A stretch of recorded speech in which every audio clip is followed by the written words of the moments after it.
Okay, this video is called How to Write Books Fast and Why I Write.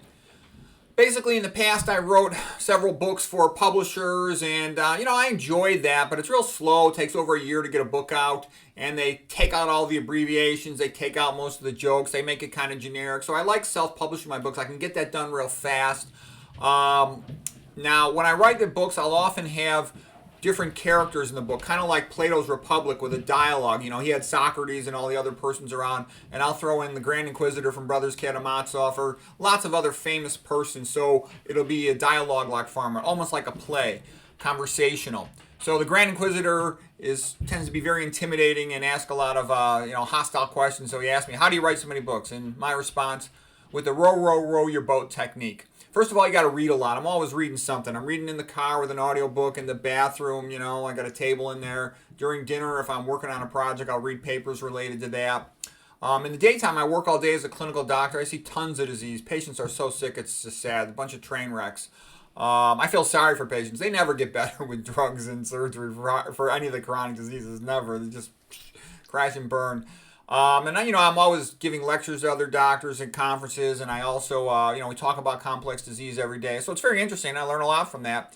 I go to bed early. I learned this trick from Robert Pirsig when he wrote Zen and the Art of Motorcycle Maintenance. He'd go to bed extra early, wake up early, because your brain's smartest. You work best in the morning. And I'll wake up before I have to go to work, and I'll do some writing in the morning before I go to work. That's when you got your best cognitive function. If I have a day off, I'll just crank. As soon as I wake up, I don't do anything else. I sit down and I write. And I'll crank on the new book up until, let's say, about 11 o'clock, 12 noon. Then my brain starts to get a little bit slowed down. And then after that, I'll work on one of the next book, which I'm already... So the new book is the top quality material. On the book that's going to be my next one, I'll just be like organizing it, And I've collected files and data for years and years about different diseases and different pathophysiology theories and stuff. So a lot of writing a book is really organizing the material. In the evening, I'll sometimes work on a book after that. Sometimes, now that I got the YouTube channel, I'll make a video. I didn't used to have the YouTube channel. But the bottom line is, whatever is most difficult, do it first thing in the morning as soon as you wake up, and do it nonstop until you start running a little low on energy. You need a break. And then work on the next project and do only the easy, busy work stuff at night, because you're just not as smart at night. And by using this technique, I actually published 6 books in a year, and it came out of the recent, infectious disease problem whereby, nobody knew if this was some major plague and we were all going to die or something. So... because of that, I figured, I have 6 books in my head I wanted to write. I'm going to crank all these out. And I also very much socially isolated myself. I would almost never speak to anybody on the phone. I wouldn't answer an email. I wouldn't do anything until I wanted to get it done. Okay, so Grand Inquisitor says, 6 books in 1 year? That's way too fast. They must all suck. My response, I worked on them for years before that. I just had to organize my old notes. Everything I write is the best in that genre, or I wouldn't write it. If there's a great book out there, I just read it. I don't have to write anything. I was trying to imitate Isaac Newton's In the Plague Year of 1665 as Anno Mirabilis, where he isolated himself in the countryside at Woolsthorpe and did all his great work. Grand Inquisitor, why do you bother with writing books? Romain Rolland just had a quote. He said, "The joy of living is the joy of creating." It's actually fun to write books. My response is, my books are like Gothic cathedrals. I'll incorporate all kinds of stuff into them that makes them relatively unique, and I can put the best of everything in. My attitude is, I don't write like the professional books. Almost always they stink, because there's multiple reasons why they stink. I'll get into that a little bit more here in a moment, but they're just generic. There's no even author uniqueness. Whereas my book, I wrote it. And I'll tie in there whatever I would say teaching a medical student, teaching another doctor, having a conversation with another doctor, a smart friend of mine, I'll put that in the book. And that'll include jokes, it'll include quotes, religious references, whatever seems appropriate. Because that's how we teach, that's how we think, that's how we actually talk. And I only write for a high IQ audience. I don't care about stupid people. Stupid people can't read my books, okay? This is really for smart, motivated people. So they're the same persons who are going to appreciate the jokes, the innuendo. They're going to appreciate all the historical, cultural references. It's all kind of fun. Like I said, most professional science books are like pyramids or medical books, written, almost like written by corporate slaves. They're generic. They're boring. Okay, Grand Inquisitor, you are delusional. How could you be a great writer when hardly anyone reads your books? Me. The reason why hardly anyone reads my books is because hardly anyone's ever heard of me or knows I exist. On the rare occasion when somebody actually reads one, they give me lots of compliments. Lots of doctors who read my books, they love them. They tell me they're the funniest, best books they've ever read, the best medical books by far they've ever read in their lives. I've had some funny things too. Some women have told me that I would be more popular writer if I dressed better. And I know they mean well. They're trying to be nice, but I don't believe it because, like I said, look on this YouTube video. You can't tell if I got ring around my collar. I got a suit on. You can't tell if my shirt's wrinkled. It's covered up by a suit, and you don't have the highest resolution of the webcam. You know, they're being nice to me, and I appreciate the feedback and the advice. But I'm saying is, there's all kinds of network thing and promotional and sales, and I'm not too good at all that kind of stuff. But my information in my books is good. And I know it's the guys, a lot of guys read my books and talk to me about them, and I get the feedback from them. In my experience, and everybody tries to pretend in the modern world that men and women are the same. In my experience, they're not. I got lots of women in my family with graduate degrees. Not a single one of them reads my books, okay? You know, I'm talking doctors, lawyers, and all those others. Not a single one reads my books. And I know tons and tons of women. I don't know tons of women, but I know a significant number of female doctors, for example. And, you know, one of them reads my books and laughs and has a funny smile on her face whenever she sees me. And I know another one who reads my books and talks to me occasionally about them. But in general, almost all my conversations about my books are with men, other than my maybe YouTube channel readers. They just seem to read more and want to talk more about books. Okay, it's just how it is.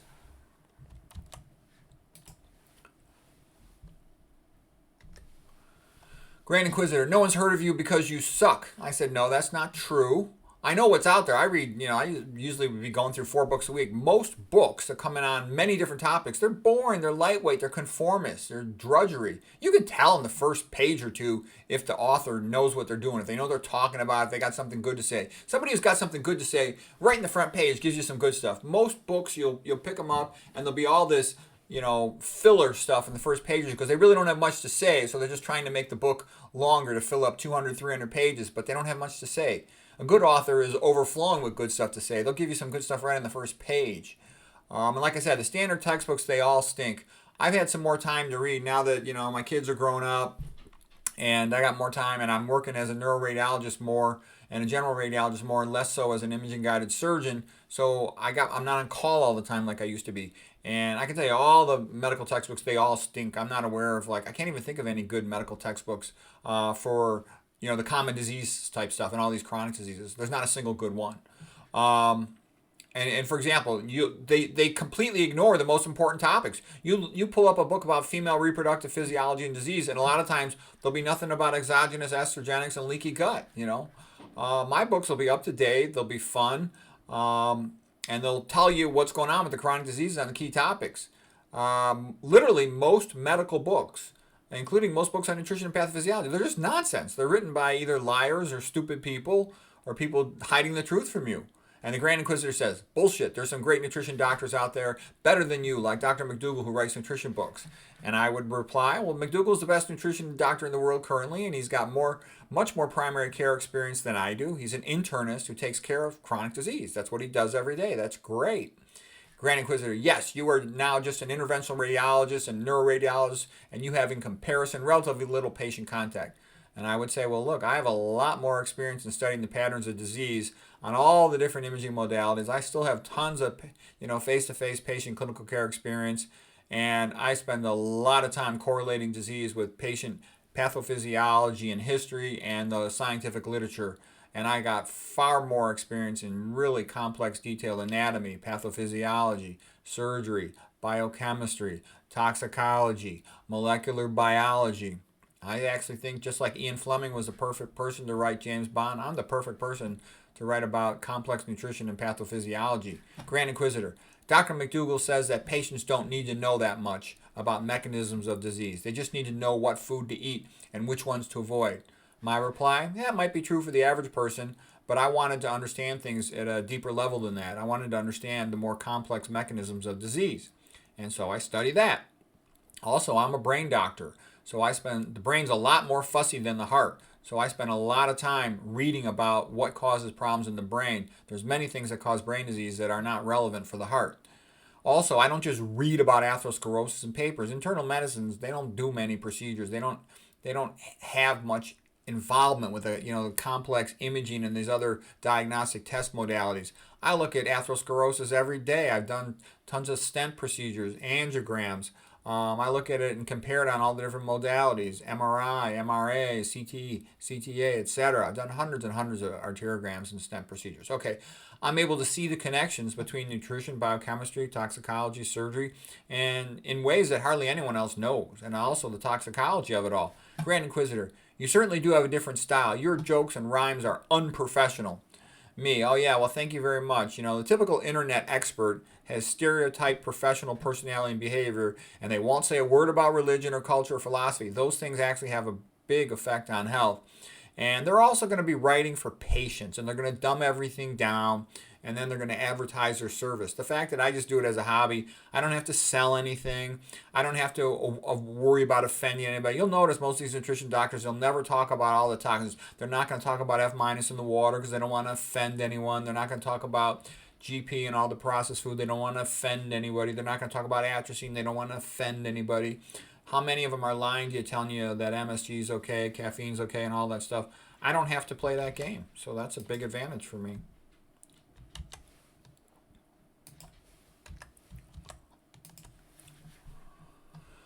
Okay, and that's why I don't write for average people. Average people don't read. The average American's a functional illiterate. There's no point in writing books for illiterate people who don't read. Okay. A lot of my male doctor friends, I'd say if they got IQs around 130, they read a book a month. IQs about 140, they read 2 books a month. And those are smart doctors. Okay, Grand Inquisitor, aren't your books all kind of the same, kind of like a bunch of kitsch? No, to call my kitsch is total ignorant. My books are quite specialized. The average IQ of the average person in America is probably in the ballpark 90, 95. And that's like kitsch artists for people who want simple stereotype stuff. To read and understand my book, you probably got to have an IQ of about 140. Especially my more advanced books, Journey to Optimal Health, for example. That's average IQ for a Harvard graduate. That's a rare audience, okay? I typically put easier material up in the first half of the book, so whoever is sort of dabbling in it can at least get to keep stuff from there, and then I put the more advanced stuff in the second half of the book for more motivated persons that want that type of stuff. And I do have some common themes. Of course, I always go through lots of pathophysiology, biochemistry, nutrition. But, in my study skills books, I've written books for high school level, for college level on study skills, for people on preventing dementia, cognitive optimization, how to raise kids to be smarter, books on how to write better, books on history, philosophy, religion, art. I write about a wide variety of stuff. Whatever I'm interested in at the moment, I'll just write a book about it. Grand Inquisitor, don't you get it? The more you teach, the more books you write, the more YouTube videos you make, the more you will be hated. My response, why would anybody hate me? I'm just trying to help people. And he says, remember what Ayn Rand said. True scientists are essentially loners. They pursue knowledge for the sake of knowledge. A scientist who discovers knowledge and shares it for the benefit of others is the greatest benefactor of mankind. Such men should be considered heroes, but they are not. They are the most hated, blamed, and denounced men in so-called humanitarian societies. Yeah, thanks for the encouragement. And that's actually true. The more a doctor tells you, the more trouble they get into. That's how messed up conventional medicine is. The more a doctor tries to help the patients, the more likely they are to get in big trouble and to get fired. It's not a coincidence. McDougall got 0 referrals from the other doctors at his hospital. It's not a coincidence. They wouldn't let Esselstyn see patients about nutrition at his hospital until he had to take legal maneuvers. They tried to fire T. Colin Campbell. These are typical things that happen to doctors that try to teach patients that stuff that's not in the conventional books that just recommend selling drugs and surgery. Grand Inquisitor, why do you self-publish these books that almost no one will read? And like I said, self-published books are better. You can have the freedom to be really creative with them. And lots of the best books ever written were all done by self-published authors like Boethius, Copernicus, Newton, Schopenhauer, and so on. Okay. And I said I noticed the major medical textbooks, they're not just a little wrong. They are totally wrong. Quite frankly, they're stupid. They're a disgrace. They're an embarrassment. When I was in med school, I was first in my class, 333 students, best student in the class in pathology, biochemistry, etc. And I used to look at those books with awe. These are the great books, written by these Ivy League authors, etc., Ivy League equivalent authors. And now I look at them and I laugh. The books just stink. because I understand them. And I know that, okay, so I say, well, my knowledge is superior to books. I can tell you, like Gregory Soot, the best atherosclerosis researcher in the world. He said, out of all the people he ever met, he's never met anybody who knows as much pathophysiology as I do. All right, but this guy, then SR is skeptical reader. So the Grand Inquisitor and the skeptical reader are basically criticizing my statements. Okay, so when you go to the biochemistry books, now these are the standard biochemistry books. Most of them recommend a high-fat diet, which is moronic. It's like recommending cigarettes to a lung cancer patient. It's like sending a syphilis patient to a brothel for treatment. And then the biochemistry books, they wimp out on all the relevant topics that are controversial. They won't talk about estrogenic chemicals, estrogen chemistry, biochemistry, how it's excreted from the body, how it's absorbed into the body, water filtration, fluoride toxicity, chlorine toxicity, sodium toxicity, GP in processed food, arsenic, aluminum, mercury, MSG, aspartame, high fructose corn syrup, ferrous redox. None of these things are in the book. These are all like some of the most important topics that you could want to know about. And I can also tell you, I think all these nutrition experts, I'm not aware of, any of them that are talking about toxicology. Toxicology is a giant component. I would say nutrition is 2/3 of it. Toxicology is a full third. To leave it out is, and it's getting to be more and more of a problem. To leave it out is, not to adequately cover a lot of these health topics. Like I said, all the pathology books, they're totally wrong on hypertension. They're totally wrong on diabetes, coronary artery disease, autoimmune disease, abdominal pressure syndrome, dementia. The endocrine books are a joke.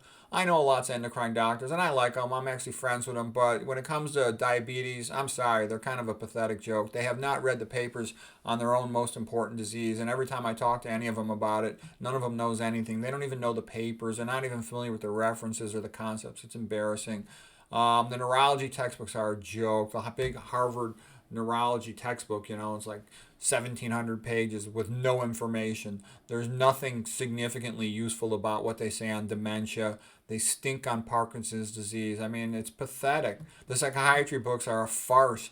They don't even tell you about the long-term bad outcomes for attention deficit, anxiety, for depression, for schizophrenia. They're embarrassing. They'll never tell you about soteria, where patients had better outcome without drugs. I can assure you, the standard medical textbooks are a joke. They're an embarrassment. I mean, why else? You can watch my videos for 1 week and you can come away having a very good understanding of diabetes, coronary artery disease, hypertension, weight loss, autoimmune disease, abdominal pressure syndrome, all these diseases. Just 1 week. An intelligent person with no significant scientific background can get a good, solid grasp of these diseases in just 1 week of watching my videos. Okay, well, guess what? Medical students who studied all through pre-med and they studied all through 4 years of medical student, they don't know anything. Okay, medical students are very nice. I've taught hundreds of medical students. I've never once met a single one that had any significant understanding of atherosclerosis, coronary artery disease, any of these diseases we just mentioned. They don't know it. And people say, well, then what are they studying? They study so much, they learn so much. Pre-med education is a joke. They study, calculus, physics, physical chemistry, organic chemistry. These subjects have almost zero overlap with medicine and disease. They really do. Okay, I'm a triple boarded doctor. I only use math I knew by 4th grade, okay, in high tech. You don't need math or all this stuff to know medical diseases, okay? This is why these health coaches can help more people than a doctor with these chronic diseases. It's just reality. It's a truth. Okay, same thing. They don't know what they're talking about on the spine, spinal degenerative disease. They don't include anything like on my own theory of spinal degenerative disease, my own theory of dementia, which is so much better than the stuff in the books. It's not even funny. Okay, let's get to a little more things here. What's interesting? I'm going to skip some of this stuff. Oh, I somehow ended up on talking about a conversation with a lady doctor. I said, she was a little older than me. She said to me, why do you study so much? You don't need to know all that stuff. She said, you don't need to read in all those other fields. All you have to do is follow the standard guidelines and you'll make money. Practicing medicine is like selling hot dogs. You sell more hot dogs and you make more money. And I was like, I couldn't believe it. I'm like, selling hot dogs? Are you kidding me? I didn't give up my life to sell hot dogs. I could have done anything academically. If I wanted money, that was my only goal. I would have just gone into business, be a CEO of a company. I chose medicine because I knew I had a great mind for it, and I promised my mother I'd try to become a great doctor. I had a sense of mission, a sense of destiny. So anyways, to become a really good, you've got to read in a whole bunch of different fields. You can't just make a living as a doctor, you only read one field. But if you want to be really good, you got to read a bunch of adjacent related fields and other topics to put things all together. Okay, and then her. You're such a typical man. Always trying to show off. I don't care about that. I just want to make money and survive. And I said, you don't understand me. I'm not just trying to look good. I'm trying to actually become great. That's my goal. That's what I see as my destiny. She's like, and I said to her, she's a real beautiful lady. I said, you don't even need to work. You're a beautiful woman. You could easily get some guy to pay your bills. To you, medicine's a game. It's a joke. Just a convenient way to make money. I'm a man. I have to work, and I don't want to be just a worker. I want to become something great. I'm willing to study and work all day, every day. I don't care about vacations. I don't care about all that social stuff. And I said, someday you're going to hear of me becoming a great doctor. She just laughed and walked away. She thought it was kind of funny, a younger doctor who would grow out of this nonsense. 25 years later, I saw her at a medical meeting, and she's a rich, fat old lady. I knew also, I'll just tell you another lady radiologist I knew. She's in her early 60s. And, she'd already had 2 heart attacks, myocardial infarctions, and she told me she's getting a pacemaker. She'd just gotten a pacemaker. I told her she's too young in her early 60s to have all these problems with atherosclerosis. I told her she should become a vegan and she should look for a new cardiologist. And she said to me, oh no, my cardiologist is the best one in the city. He's very prestigious and he works at one of the best medical centers. I asked her if he recommended a plant-based diet. She said no. And I told her pretty soon out of all the patients in the graveyard, she'll have the most prestigious cardiologist.